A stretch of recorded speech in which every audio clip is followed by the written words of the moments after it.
Hello and welcome to the Womb-Centered Healing Temple. I'm Sama Morningstar and I have Amy with me here today who I'm for an interview. This is an impromptu interview. I am talking with Amy because I met her through the Moon Mountain Festival. I've been following this festival, wanting to go to this festival. It takes place every summer near my house, near my home, a couple hours away. And I've been intrigued by this festival for some time and noticed that Amy was bringing herbal healing support to folks that are recovering from their town burning down in Paradise, which isn't very far. Now, this experience is very near and dear to me as my town mostly burned down 3 years ago.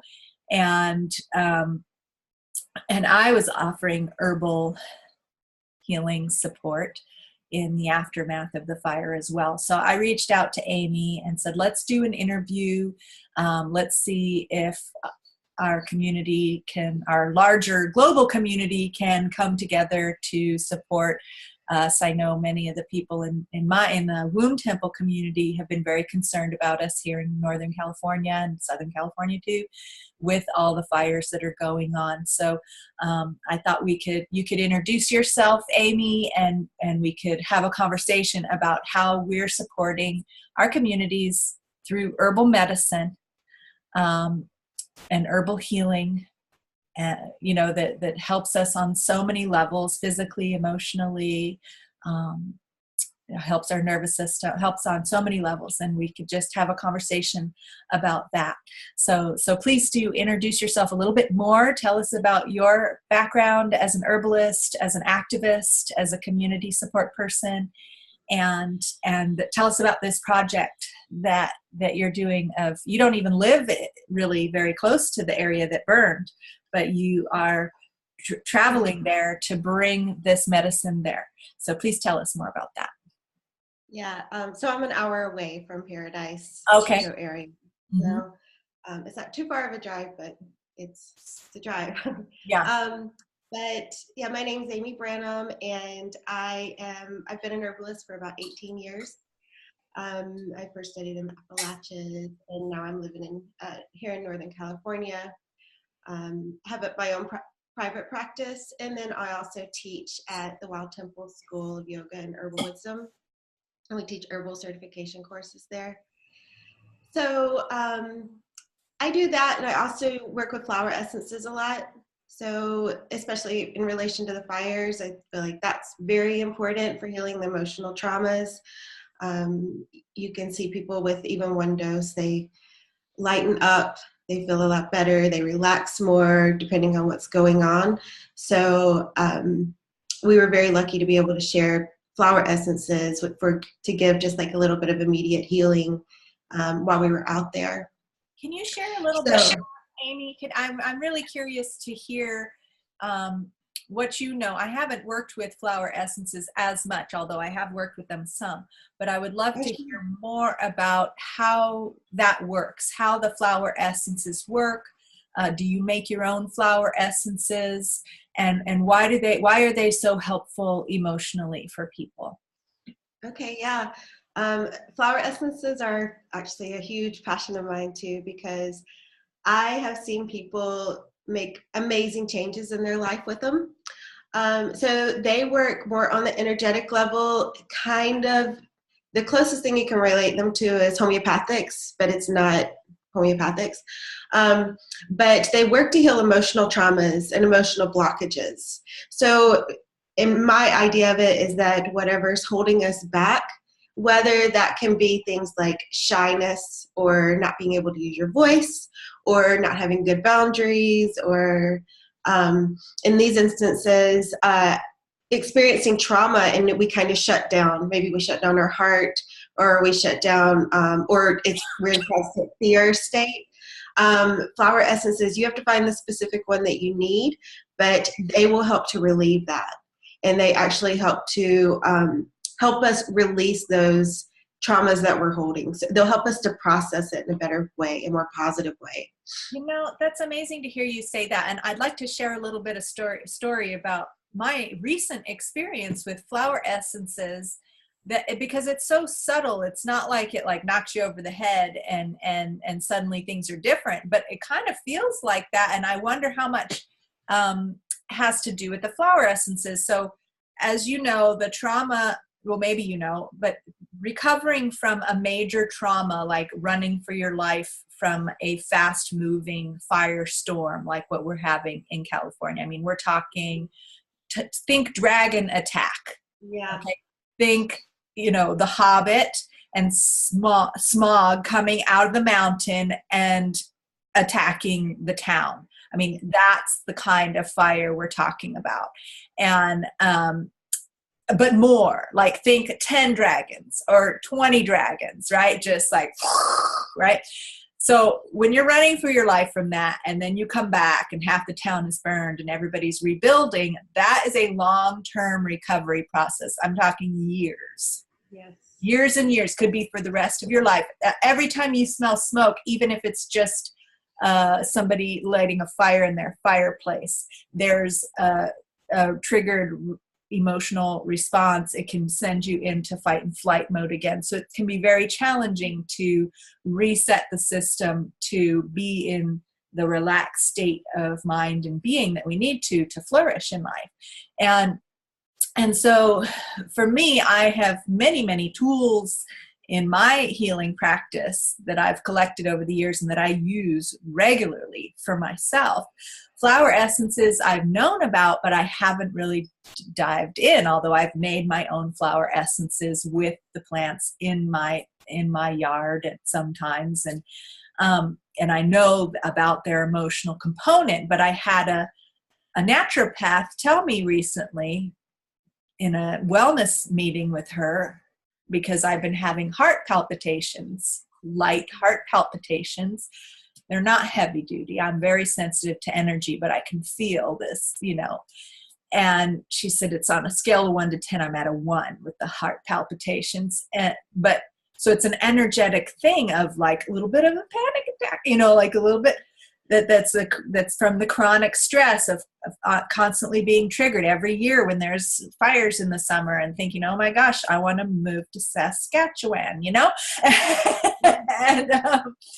and so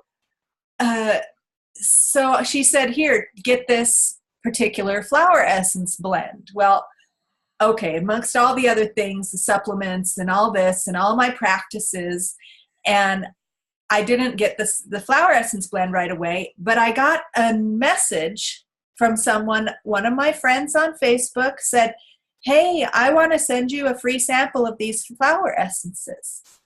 And I said, okay, sounds great. And she sent me this beautiful little box, beautifully packaged. They were all about, you know, resetting your inner alignment with your human essence. I don't know, the beautiful languaging about it, right? 3 different ones and little affirmations you're supposed to say. And I was like, okay, perfect. I didn't have to like call up the company and make the special order that my naturopath asked me to do, told me to do.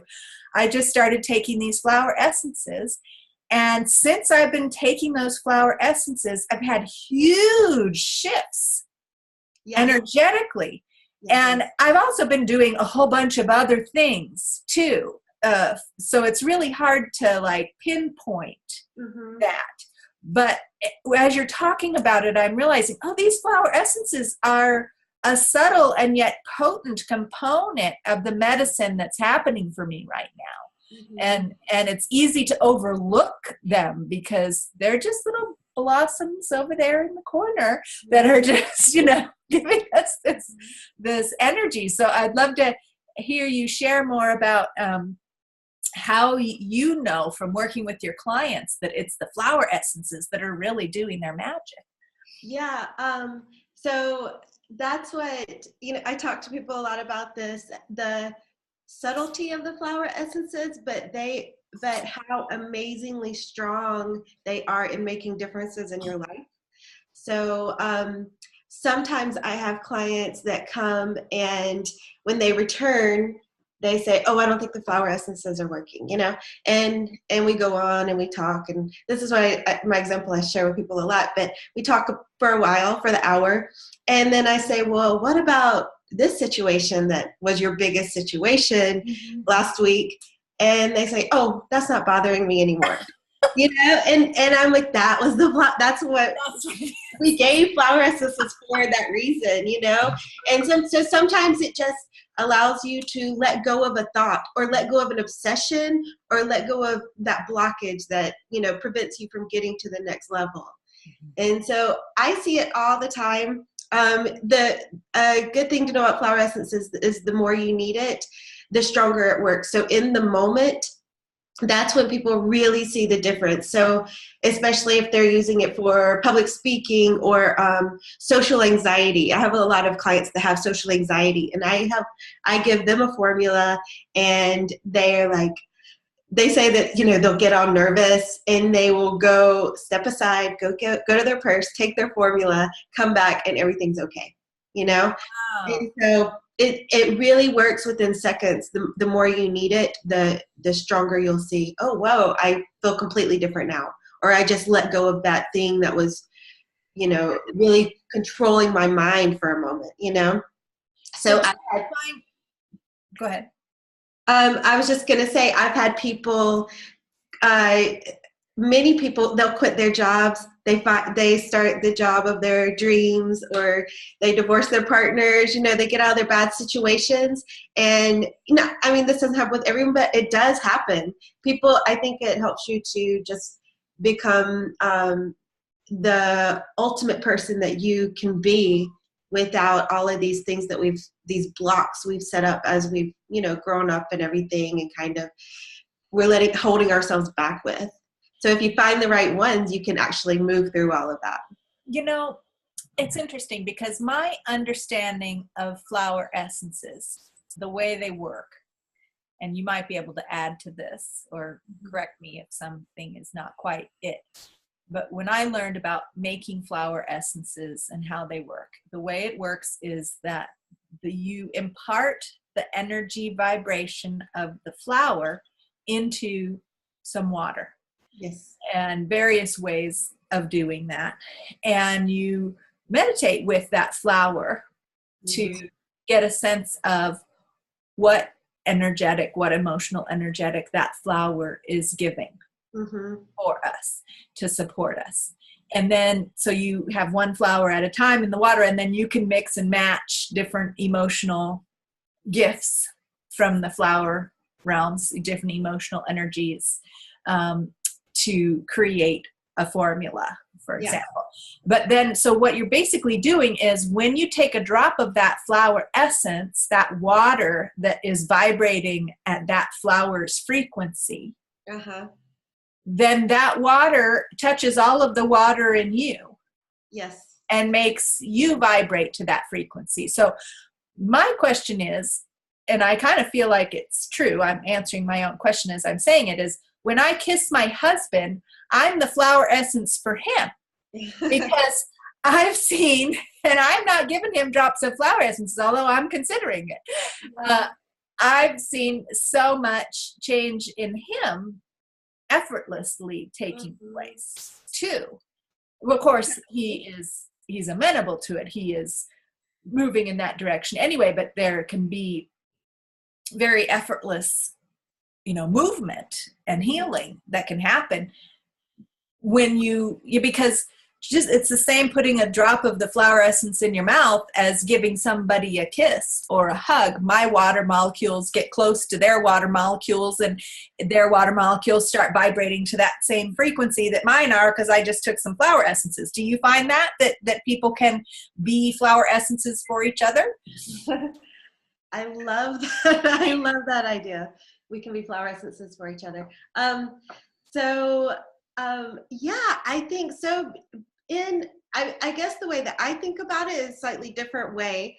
The way I look at it is that when we take those drops of that vibrational essence of the flower, that it goes in to the place where we need it and kind of does its job, cleans it out or things like that. But I love that thought. I've just never had it that we become that vibrational essence of that flower for a moment. But either way you want to look at it, I think both ways, that flower is doing its work on us wherever it needs to. And because of that, that's what we're reflecting back out into the world. And so, yes, in that way, we can become flower essences for each other. And I definitely see people, when they start taking the essences, they shine, and this life comes out of them, and it emits from that person, and other people see that and other people take it on. And I do feel like it's healing to all of us, for each person to work on themselves. But the flower essences are just a little bit faster than doing your own personal work. I feel like I call them psychotherapy in a bottle. It's like sometimes we can just take our essence, and we still have to do the work, but it's a little bit easier to process it all. I see. So it facilitates or lubricates or nourishes the process. I feel like it just opens those channels back up that we've shut down, or maybe that were never open, or maybe that were closed before we were born, So I feel like it opens that back up. Somehow the plants, not just really, there's a lot of other plants, but they just have this, they know what we need somehow, and they have a certain gift to impart. And if we take the right one, it will help us to do that. Mm-hmm. And so my next question is about, is there a particular formula of flower essences that you're finding particularly helpful for people recovering from the trauma of having their town burned down, and also the actual physical environmental stressors of having a lot of smoke in the air and toxicity in the air and in the environment because of the fires? Yeah, I wish I would have grabbed a bottle to actually show. I just didn't realize we talked so much about flower essences. But I want to give thanks for a minute to FES, the Flower Essence Society, because they did donate flower essences to us. Flower essence blends, and they make the 5-flower formula, which is also Rescue Remedy in the Bach world. So they donated 2 cases of 5-flower formula. They donated their Flourish blend, which is their sprays. So they have spray blends that are, one's called Fearless, and one's Grief Relief. One of my favorite ones is for the smoke and toxicity in the air is it's called YES, Yarrow Environmental Solution. It's made with all the yarrows, has salt water in there, and it was made specifically for environmental pollution. And I think they even actually made it originally for people that were exposed to radioactive pollution. So that one alone is amazing for me, even just for being out in public, honestly. For when I feel super sensitive, when I go to an airport or whatever, I will even use that then. But that one in particular, I think, is amazing for helping to just strengthen our shield against the pollution of what's going on. So we were spraying that in the tea because we were serving large vats of tea. So that definitely went into everyone's tea. And we were also adding it to their herbal formulas, and so they were, but there were some people we would allow them to, would say, which one do you feel like you might need? And because of those names on there, they could choose them more easily. So, one girl, she was like, can I have some of the fear one, and she was a young teenage girl, and it kind of just touched my heart. I know that even though she wasn't showing fear in the moment, she was like, yeah, that's the one I need, So those are the FES ones, but I can talk about specific other flower essences that I would use, individual ones for this situation. I would love to hear that. If so Okay. somebody's donated, but then you have specific flowers that you, Yeah. yeah. Well, these were donated and they're amazing blends to use. And they're really uh community friendly because you can spray yourself, you can spray your family, you can spray it into your, kids. It's great. You can spray it into their mouth or just onto their pulse points. So people were putting on their pulse points. I love these blends and I think they're very easy um for the general society to say, okay, this one's for grief, and it works really well. It has all those flower essences in it. It's already a blend that's already made. So I think those are amazing for people that have not researched into flower essences. They can just look at the label, they can find them, and then they can experience how much it changes them, But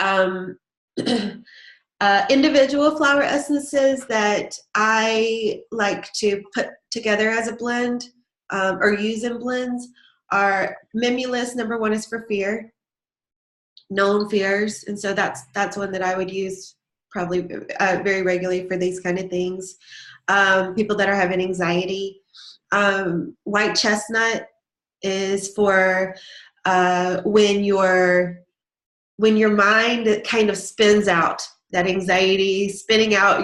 You can't, it's like your thoughts are on a hamster wheel. People use it a lot right before they go to bed because they can't get their mind to just stop, So white chestnut is a great one for that. Other ones are bleeding heart for loss of a loved one, or I think everyone is experiencing grief whether they lost a friend or not there. So bleeding heart is amazing for that. It just helps it helps you to deal with it a little better, and that can, in general, that can be for even if you have breakups and things like that, or someone moves away. But I think I love bleeding heart for that reason. Trying to think of what other things off of the top of my head. Other than that, the Yara environmental solution is definitely one of the top ones. And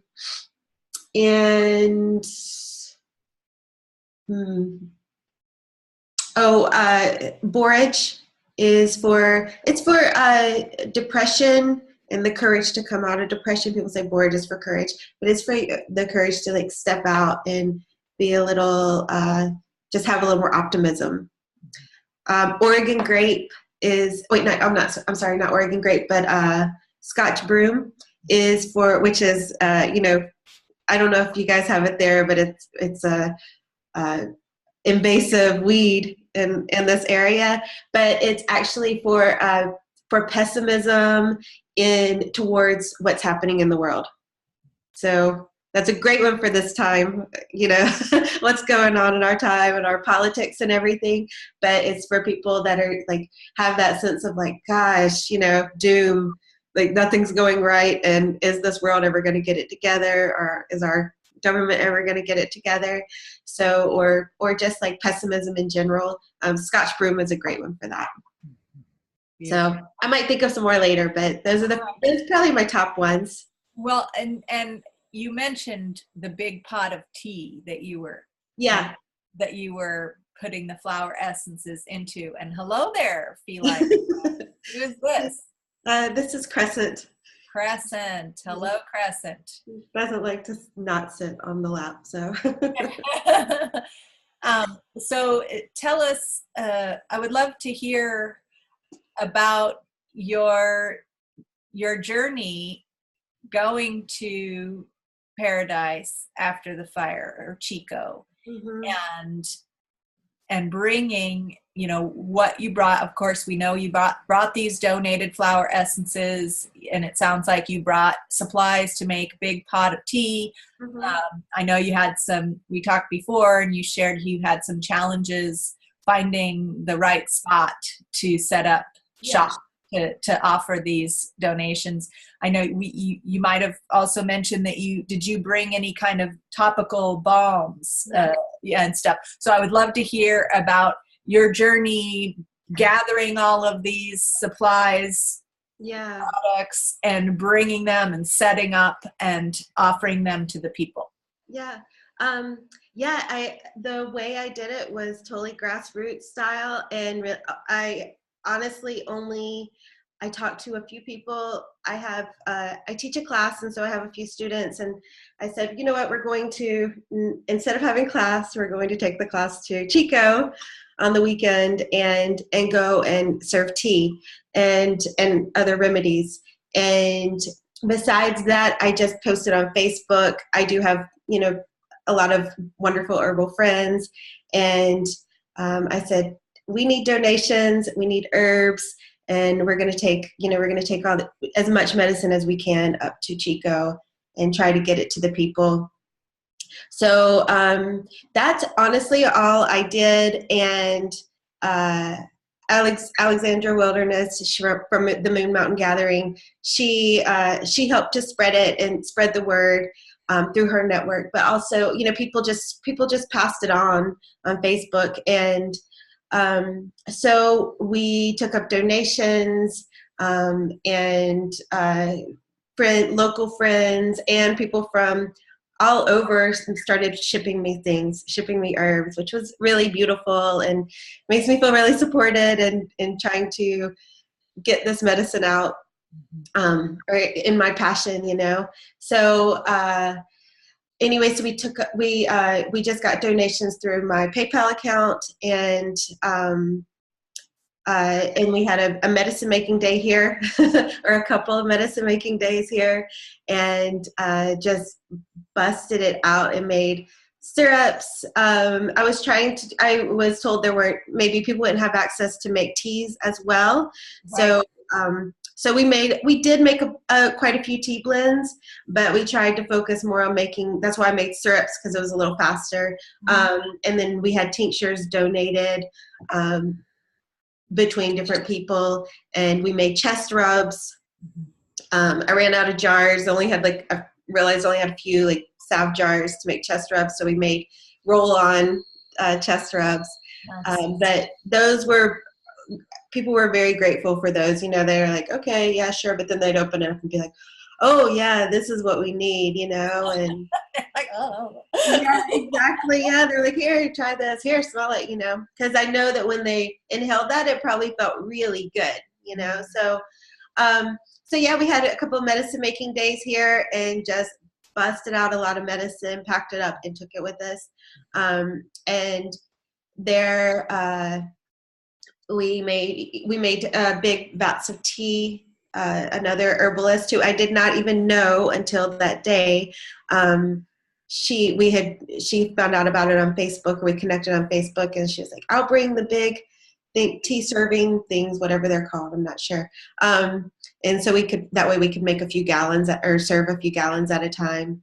And so, we just sat out there, we poured tea all day.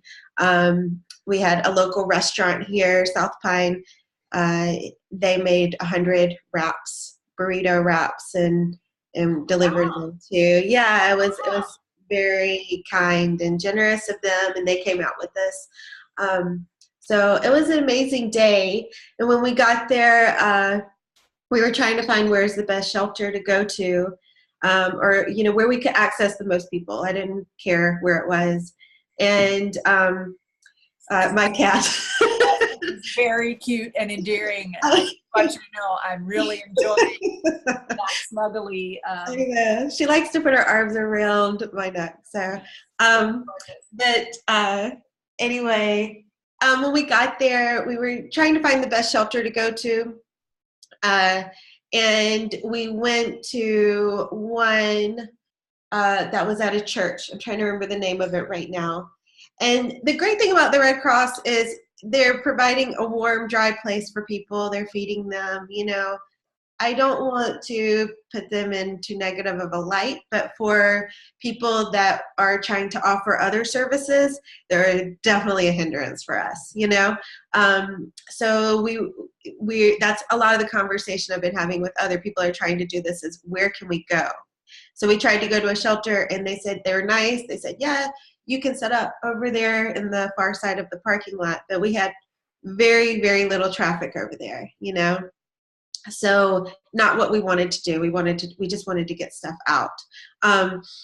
so we did stay for a while and tried it out, but honestly, it was just, we were like, we're not getting to as many people as we want to. And I said, could you at least spread the word, tell them that we're out here? And they did come and get, the Red Cross workers came and got some burritos, but they didn't tell anyone to come get remedies, So we did get to give out some there. And I mean, some people even, took some and were like, okay, I need this many more for these other people that are staying here. People came back in this small amount of time we were there. But it was just a little bit of, we felt the block that we could not access as many people as we wanted to. If we would have been able to set up just where the entrances were, or, where people could have just seen us, it would have been better. Mm-hmm. And we could have gotten tea to people. We weren't just trying to give it to the evacuees. We're also trying to give it to volunteers. I would have loved to been able to give it to firefighters and stuff, but that was our first day. We're trying to find out where to go. And so we left the shelter parking lot and went to the Walmart parking lot, where people have heard about the tent city that was there. And that was the day that they were actually trying to clear people out. So when we got there were no longer the 1,000 tents or anything, but there were probably, I don't know, 100 people, maybe more. And it was great to get to serve them also, because these were the people that didn't have cars to move to a shelter. They were kind of just lingering, and definitely, they needed the tea and everything just as bad. But then there were also people that were, going to Walmart and things, so they would come over. We were right there on the edge of the parking lot. So there, though, we were welcome there, and the people that were trying to move people out of there, which I understood, they were trying to get them to shelter because the rains were coming. It is pouring rain right now here, so yes. Which is great. But they were, they said, okay, here's these people giving medicine. They're great. Keep them here. Don't get rid of them. Just, if you guys could encourage people to leave and get the rides out to get to the other shelters, So that was the hindrance we had with trying to give away free remedies and not be able to do it the way that we wanted to. But like I said, once we were there, we gave it out to volunteers. We gave it to everyone that was around. And it's not just the people that are living in the shelters that we're trying to give remedies to. It's also for anyone that's experiencing it. And so someone came and they were there handing out things. They were volunteers, but she said, we live right down the road, and she said since the smoke had come, her children, she had 3 children, and she's like, all of their lungs are really bad. They're really congested. And, and I was like, yes, you need these things too. It's just as important. I think a lot of people don't know that they can do teas and things to help move this stuff out before it sets in as an infection or whatever it's going to do. Yeah, that's something I've been working to educate my community about that as well, because we've got the emotional component of having your town burned down. Yeah. Right? We've also, but that affects not only the people in the town and who had homes that burned down, but also the people that took them in. The neighboring town that took them in and supported them, because it's really painful to watch your neighbor going through something like that. And that can be emotionally stressful too. And not only that, it's the smoke in the air and the fear that this is so unpredictable what's happening in our state right now. There's a lot of crazy ideas about it too. Some could be true. We don't know, just the way things are happening, it doesn't seem to make sense. It seems like wildfires used to have a certain sense about them, and it doesn't seem to be making any sense right now how things are moving. And so that's very stressful to everyone, because anyone anywhere, I mean, last year, Santa Rosa, right? Santa Rosa is a huge city. It's not a small town out in the woods, right? It's not just the small towns out in the woods anymore. Yeah. And so it's entire towns, like entire whole towns. Yeah. And then, you know, seeing pictures of, wow, and seeing homes, like even in my town, going by homes that burned down, all the trees are still there and alive, but the home burned down. How did that, you know, so these questions and the stress of that, of, gosh, living anywhere in California, your home could burn down anytime. And then the fire season has also gone from being the 3 months in the fall when there tends to be high winds at the end of the dry season, to starting before the rains are even over in May or June and continuing through November and December. Yes. Nonstop, with smoke for months on end, like heavy, poor air quality for months on end. So just that physical stress and then the emotional stress really adds up. And so it becomes an imperative for us to maintain our health, to seek out ongoing, nourishing, and therapeutic methods that aren't just the crisis management that is often what you get when you go to the doctor. Because if you go to the doctor before you have a full-blown pneumonia, they don't really have much to offer you for chronic coughing or things like that. Whereas herbal medicine and herbalists do. They say, look at these herbs will nourish your different body systems to function at a higher level, will help them to eliminate the toxins with more strength and vigor than if you don't have that added nutritional and medicinal support. And so I am constantly trying to educate my community. That's part of the reason why I'm doing this video with you, because we didn't have fires in my town, although very close this year, but smoke all year round. And now I have people calling me for my lung teas and lung support formulas faster than I can keep up with the demand. And so, you know, people calling me when the smoke hit our town, it was like I had numerous calls to get it together and make a new batch before I had the wherewithal to make it. So, and people calling me who've moved out of state, even saying, I ran out of my lung rub. Can you send me a new jar? Or somebody's coming to visit. Can you send him home with a new jar? You know, and so it feels good that this information is getting spread, and that we're being able to educate people about the benefits of using herbal remedies to recover from this. So can you share a little bit about some of your ingredients in your teas and your balms that are particularly helpful for the different aspects of what can go on for people? Sure. I did want to add in with the whole flower essence thing, one extra flower essence, which is echinacea. It's the flower essence, and it is for PTSD. It's great for PTSD.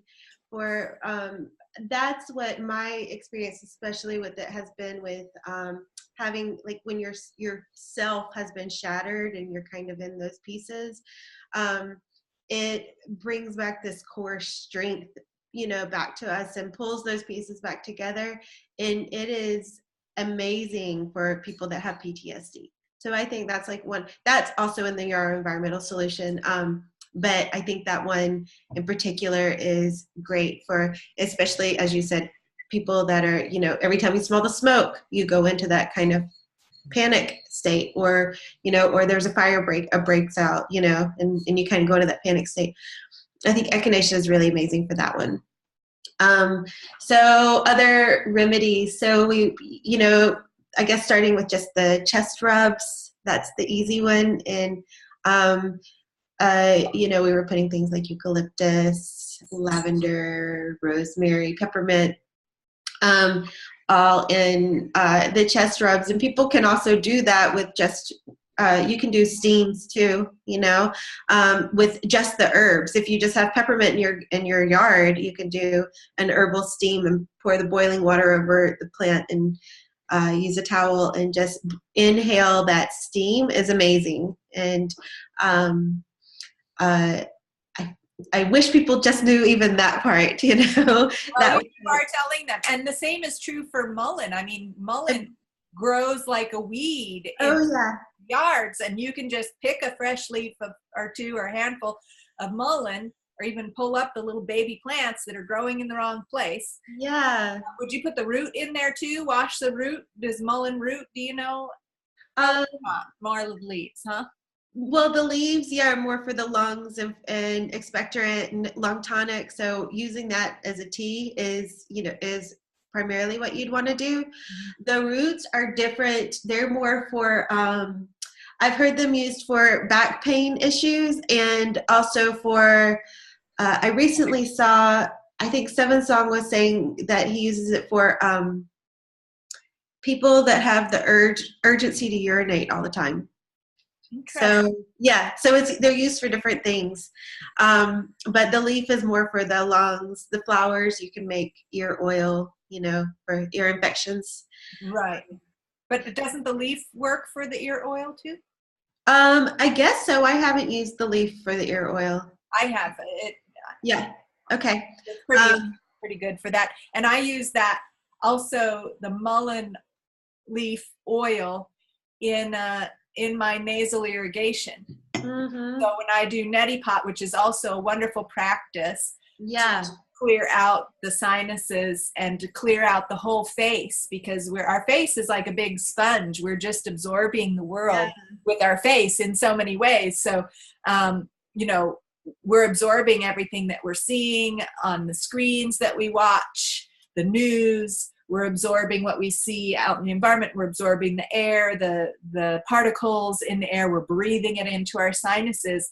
And so this practice of nasal irrigation, where you pour a saline solution through one nostril and it pours out the other, helps to keep that flow of eliminating and clearing out whatever we've absorbed into our face, which helps with tooth decay and sinus infections, and even the lung stuff that can result from the sinuses getting overtaxed and dripping down the back of our throat down into our lungs and then causing infection. If we clear it out from the sinuses first, they're meant to protect our lungs from receiving all of that stuff, right? So if we regularly clear out our sinuses, then we're less likely to have it end up coming down. So I put a little bit of mullein oil in my nasal irrigation, and that helps to lubricate and soften and keep things open and flowing in the sinuses as well.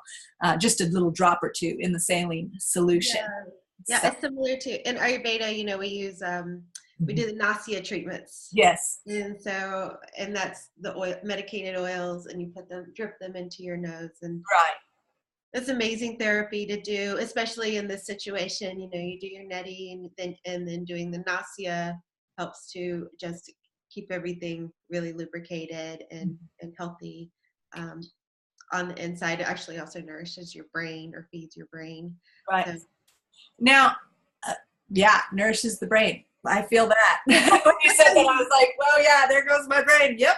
Yeah.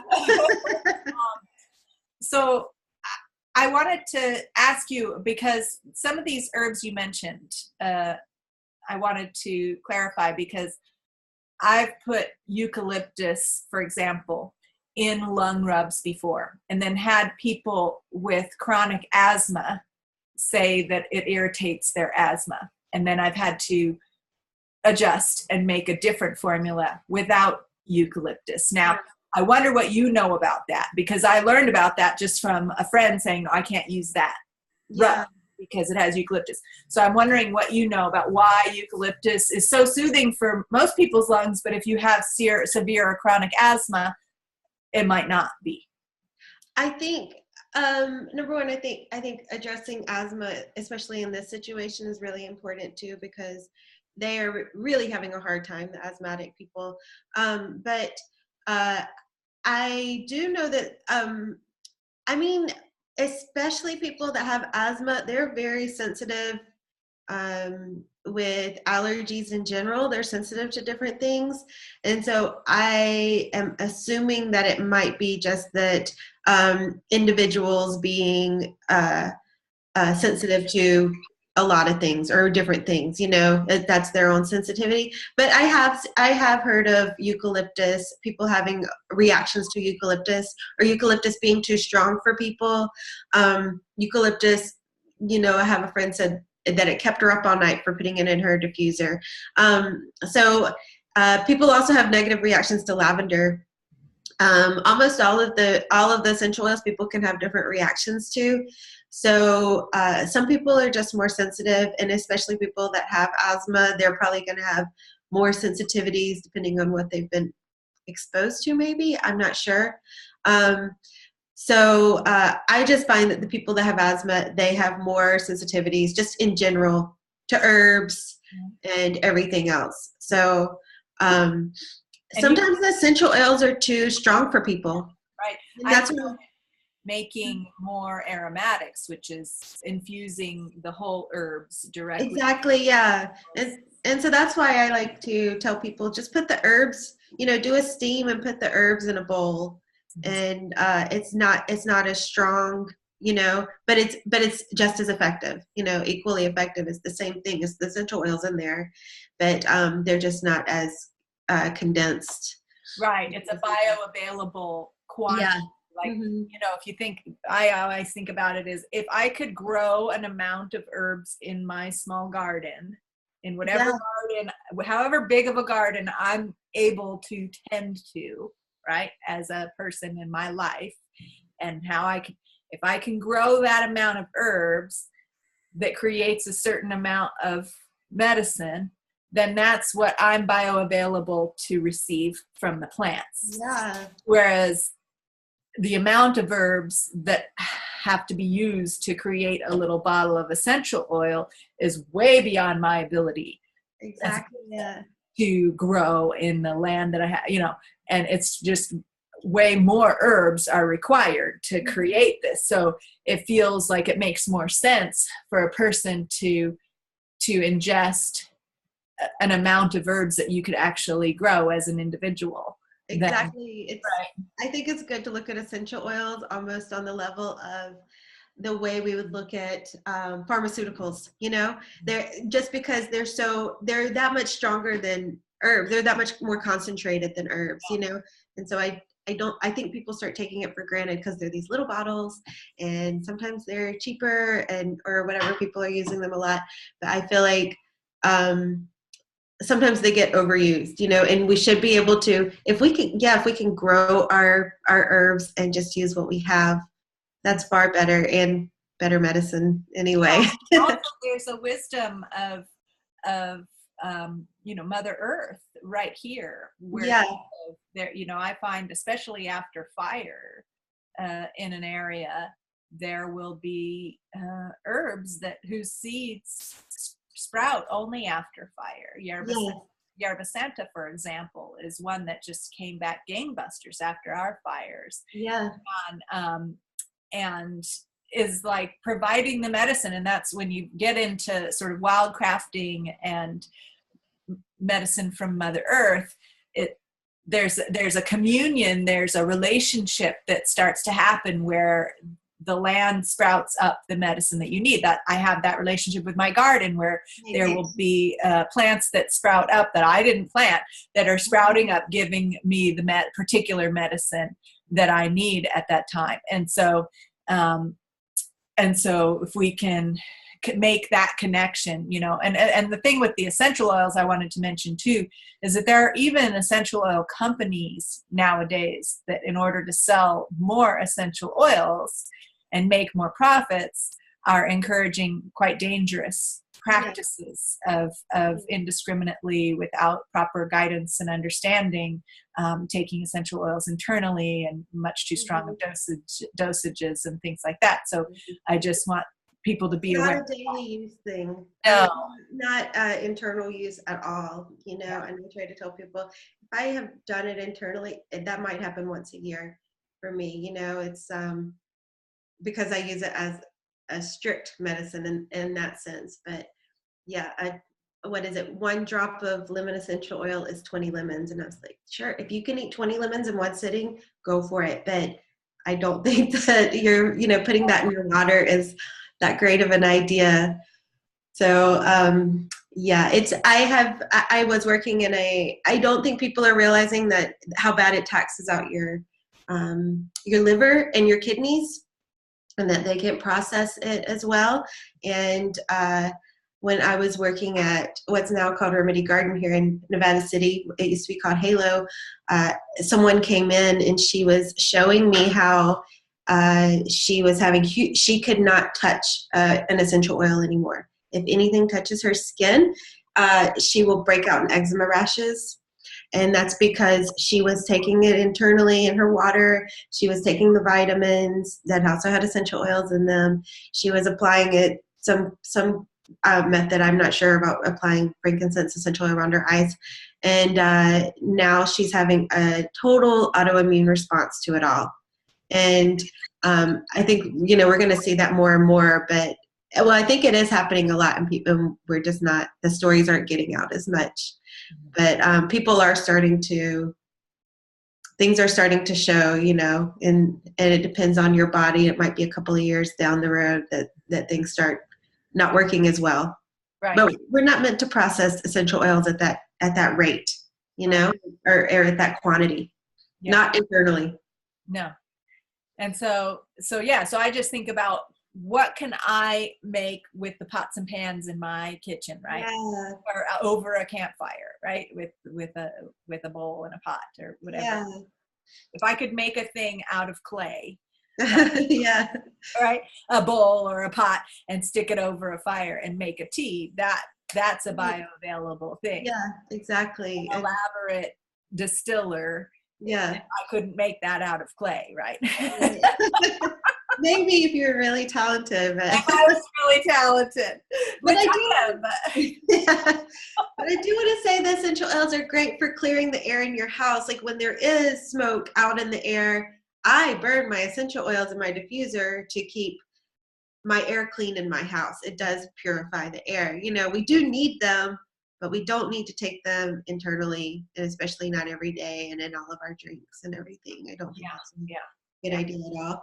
And they can be very helpful diluted. Like I'll put a few drops of essential oils in the balms that you put, but it's exactly, yeah. It has to be diluted. It's never meant to be taken as a drop, you know. So yeah, well, good. I'm glad we covered all that. Yeah. So the other one is now mint. Mint can be very helpful. It opens up the bronchioles and helps, you know, clear the sinuses. The smell of the mint is so clearing. I find it to be quite cooling, however, which can be very good if someone is overly hot. Like for example, I use it with women who are having hot flashes to help that to cool down. Or if they have excess heat condition. However, with infection, sometimes the heat is a way that our body is killing off a virus or infection, and we don't necessarily want to stop the heat. Right. And the same with if you don't have an infection and you don't have heat in your body and it's cold outside, I don't really want to drink peppermint tea or have a peppermint steam. So I'll use something like thyme or oregano in a steam that has more of a neutral or warming quality, although I'm not sure. I think oregano is supposed to be cooling, but it's nowhere near as cooling as peppermint. I mean, peppermint, you can feel the ice. I mean, you know, so I wonder what you have to say or recommendations you have about that. Yeah. So the interesting thing with peppermint, my relationship with peppermint is it's way too cooling. I don't ever want peppermint tea ever.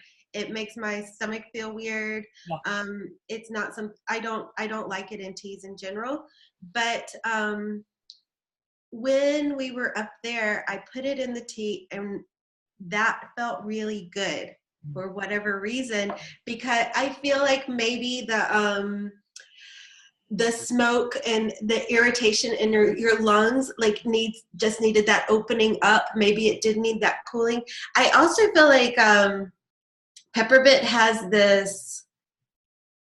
it has kind of a cooling and warming effect, warming it, and the fact that it like stimulates circulation in some way. It's penetrating, right? So maybe that's it. But I in general, so it did feel good in that tea. It did feel good to drink it there. Not in large amounts, of course. I just put a pinch in there, but that felt good. But in general, I don't like. It's too cooling for me and for a lot of people, and so I don't normally use it. And so the things like thyme, people don't realize how amazing thyme is as a medicine, and how opening it is opening for the lungs, and it is also antifungal for the lungs and things like that. And not Oregon grape, I'm sorry, oregano, what you just said. But other things that I like to do just for opening the lungs, I love OSHA, but it is a at-risk plant at this point. So it's amazing for fighting off infections and things like that. But so I use it. It's kind of my more acute issue plant. Now, but it's an amazing medicine for the people that are actually suffering right now. Yeah, my husband, though, he did a lot of research about OSHA because he really got into OSHA. And because it was an at-risk plant, it's not one that I have invested a lot of investigation into. Uh-huh. It's also pretty intimidating as a plant. I don't know if you've ever seen photographs of it. It's very spiky and kind of scary as a plant. And so it's not been something I felt really drawn to. It's also very strong. Like it's very strong, very intense. But my husband has been into it, and he was telling me, someone was asking me for OSHA, and I'm like, I don't have any OSHA. Well, because you can't find it. I've had a really hard time finding it. My husband found some tincture, but he said that what he found out is that you're not supposed to take it once your illness has already begun, that it's for prevention more. And once you get sick, it doesn't necessarily help you much. Do you know much about that? I haven't heard that. I know that about astragalus. But no, I haven't heard that.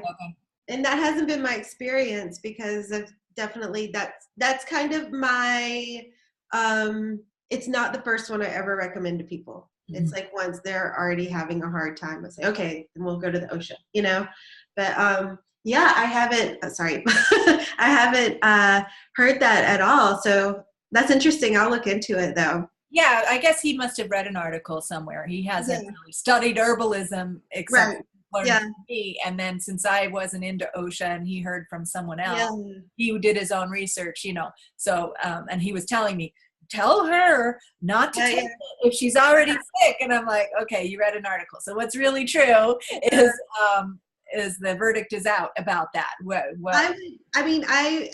That would be my go-to for things like once bronchitis has set in, pneumonia, anything like that.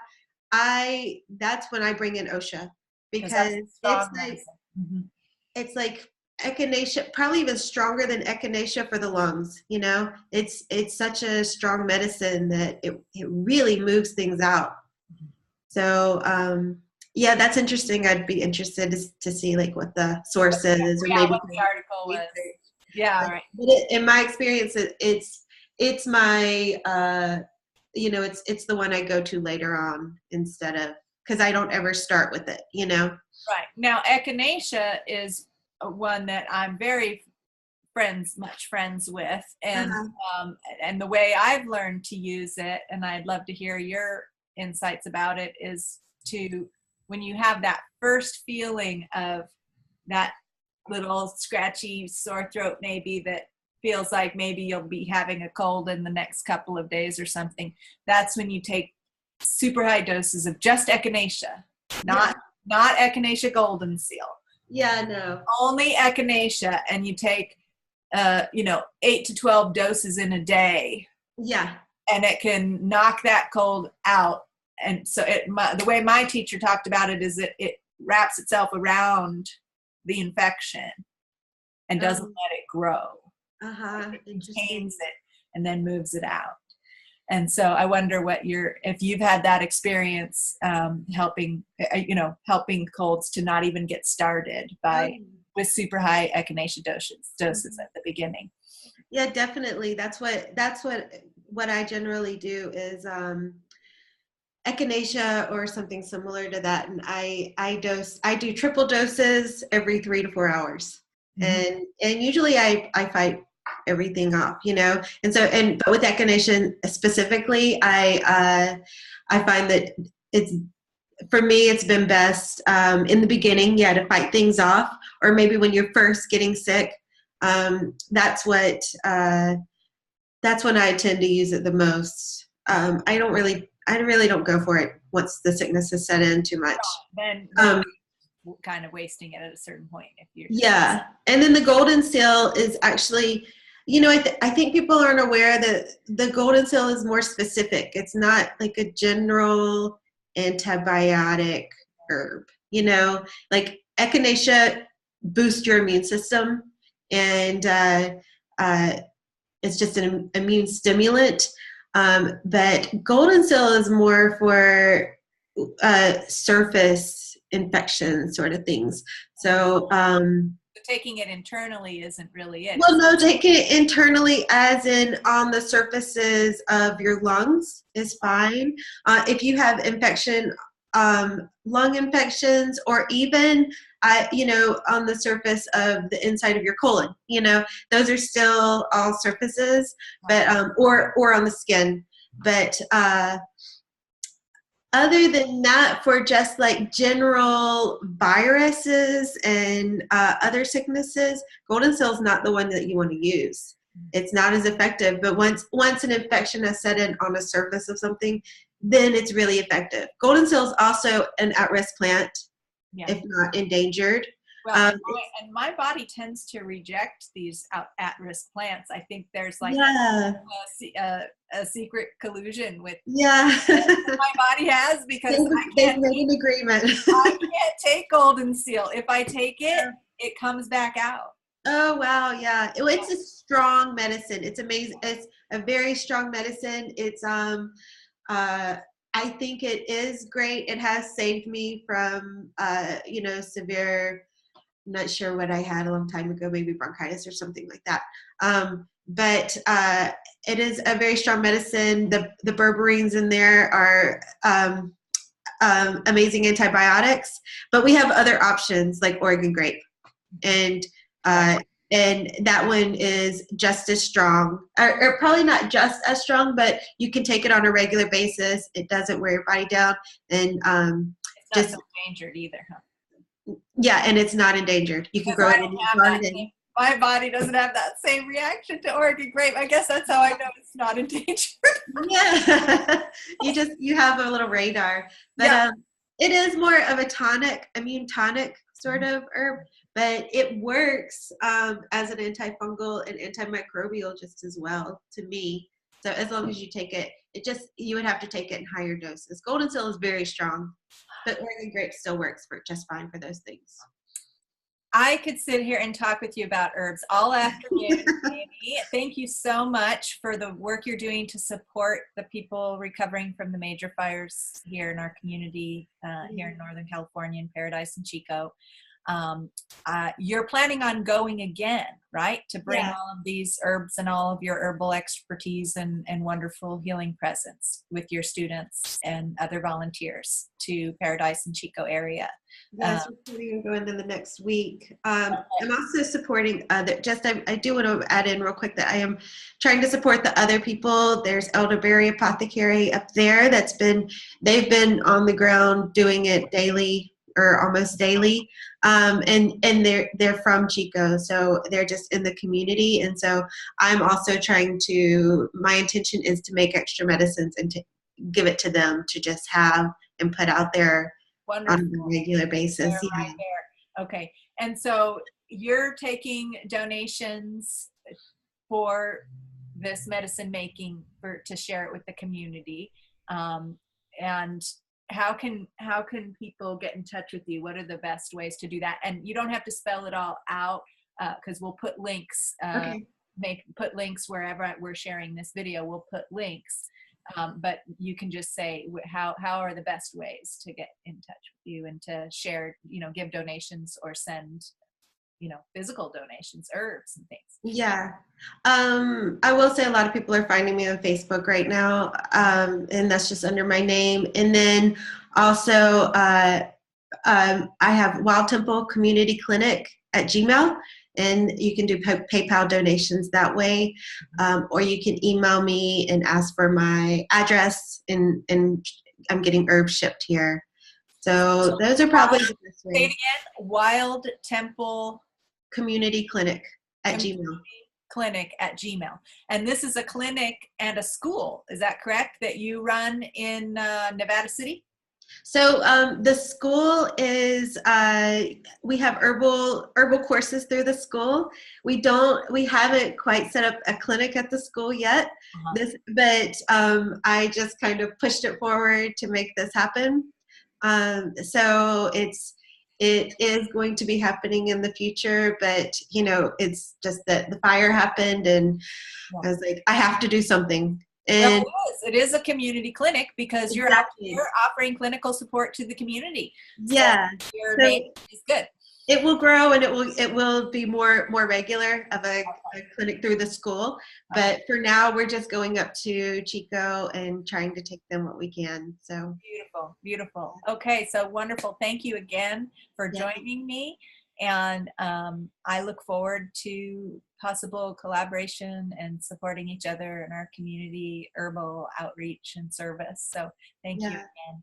Thank you so much for having me. Spreading the word. So please support Amy's efforts to help everyone with these herbs, those who are listening to this. And I also would gratefully accept donations for the herbs that I'm giving to my Northern California community as well. I've been supporting the Harbin Hot Springs community for 3 years since it burnt down with herbal support formulas.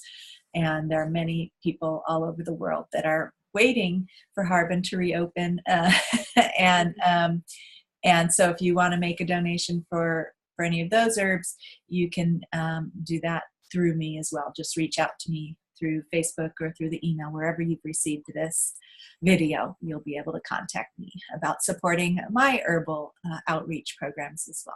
So thank you everyone so much, and we'll talk again soon. Take good care.